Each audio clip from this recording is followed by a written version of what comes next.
ह्याला म्हणलं की ऊस शेती आणि मग वाढदिवस कुठं साजरा करायचा तर शेतकऱ्याच्या बांधावर साजरा करायचा आणि ते मग अमेरिकेचे जरी असेल म्हणून आम्ही त्या ठिकाणी मामा कैलास पाटील साहेब मामा आणि ज्यांच्यामुळं आम्ही इथं आलो इथे डॉक्टर बालाजी आगलावे साहेब आपल्या धाराशिववरनं उदयजी आणि आपल्या पंढरपूरचे नाथ चौकातले बिराजदार साहेब आणि सगळी टीम आम्ही ऊसाची शेती बघायला जातो. इथं जवळपास आता हा जो आम्ही एरिया बघतोय इथं 2.5 लाख एकर ऊस आहे. त्यातला एक 35,000 एकराचा प्लॉट आहे आणि मग इथली ऊस शेती कशी आहे आणि मग इथलं इरिगेशन इथं असणारा त्या ठिकाणी जो आपण जर बघितला तर कॅनॉल सिस्टीम आणि सगळ्या गोष्टी त्या ठिकाणी बघतोय. आत्ताच डॉक्टर साहेबांची 480 एकराची मोसंबीची बाग बघितली आणि ती खूप सुंदर पद्धतीने त्यांनी कडीपत्त्यातून एक त्याच्यावर रिसर्च करून तो इंजेक्ट केलाय. डॉक्टर साहेब देखील आपल्याला याबद्दल बोलणार आहेत आणि इथली शेती इथली त्या ठिकाणी आधुनिकता त्यांच्याकडचे 300 HP ट्रॅक्टर इथले अवजारं आता थोड्या वेळामध्ये त्याचा व्हिडिओ देखील मी अवजाराचा काढीन आणि ते देईल. इथली शेती एक वेगळा अनुभव बघायला मिळते.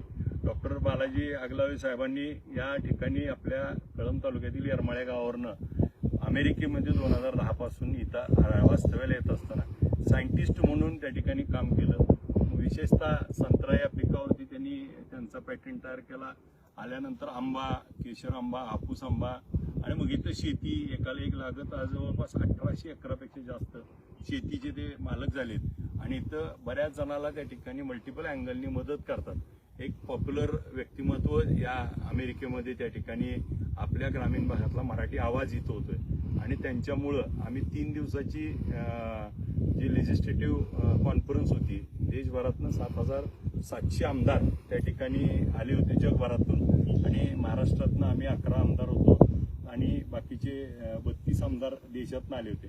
ती 3 दिवसाची शिकागोची कॉन्फरन्स संपली आणि मग संपल्यानंतर पुढचा प्लॅन काय तर इथली शेती कारण आता भारताची ट्रेड डील अमेरिकेबरोबर झाली आहे. अमेरिकेत जर बघितलं तर सगळ्या वस्तू त्या ठिकाणी महाग आहेत.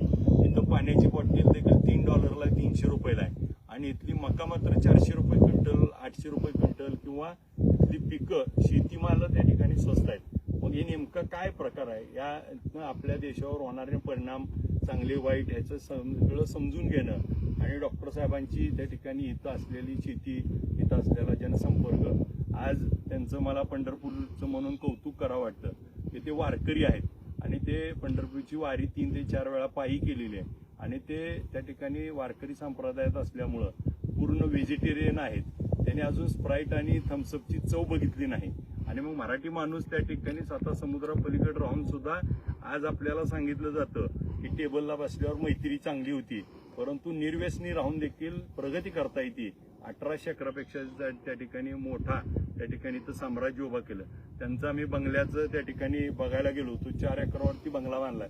11,000 स्क्वेअर फूटचा बंगला त्या ठिकाणी बांधलाय आणि खूप वेगळ्या पद्धतीनं एक मराठी माणूस पुढे जातोय. मला त्यांच्याशी बोलायला आवडेल.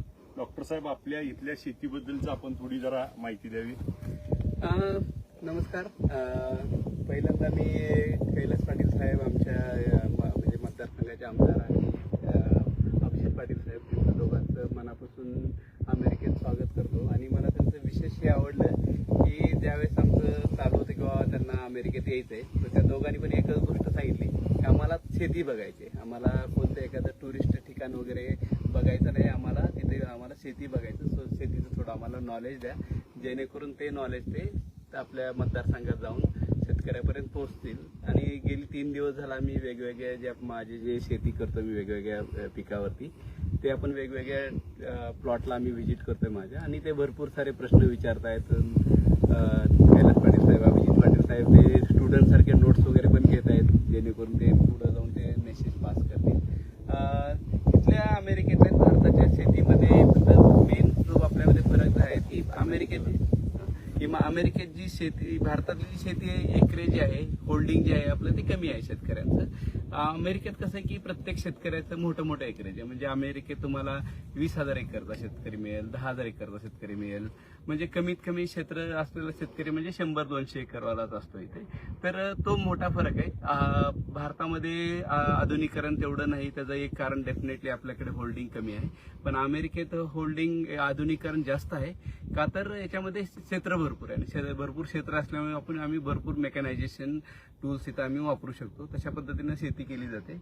आम्ही आताच ऑरेंजचं एकरेज पाहिलं जिथे, किंवा ज्यूस ऑरेंजेस, प्रोसेसिंग ऑरेंजेस आपण ज्याला म्हणतो, ते पाहिलं. आणि नवीन आता आम्ही 2 दिवस झाले डिस्कस करत आहे किंवा भारतामध्ये आपण असे कोणते पिकं आपण इंट्रोड्यूस करू शकतो जे की भारतात सध्या नाहीये, पण ज्या पिकाला आंतरराष्ट्रीय बाजारामध्ये डिमांड आहे. अशी काही पिकाची पण आम्ही चर्चा केली. आणि आता मी फ्लोरिडामध्ये राहतो, जर फ्लोरिडाचं वेदर कंडिशन बघितलं आणि आपल्या महाराष्ट्राचं वेदर कंडिशन बघितलं, जवळपास 95% वातावरणामध्ये सिमिलरता आहे. म्हणजे सेम वेदर कंडिशन आहे महाराष्ट्राची पण आणि फ्लोरिडाची पण. म्हणून फ्लोरिडामध्ये ज्या गोष्टी उगवल्या जाऊ शकतात, घेतल्या जाऊ शकतात पिकाबाबतीत, त्या सगळ्या गोष्टी आपण महाराष्ट्रात देखील घेऊ शकतो. त्या विषयावर आम्ही भरपूर सारं डिस्कशन करत आहोत, व्यवस्थित प्लॅन बनवत आहोत.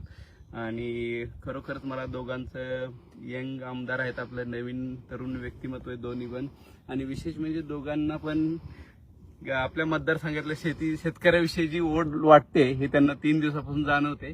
मी प्रयत्न करत आहे, जे काही मला थोडंफार जे काही नॉलेज आहे, काही एक्सपिरियन्स आहे, ते मी त्यांच्याबरोबर शेअर करत आहे. आणि बघू पुढे काय करता येऊ शकतं आपल्या लोकांसाठी.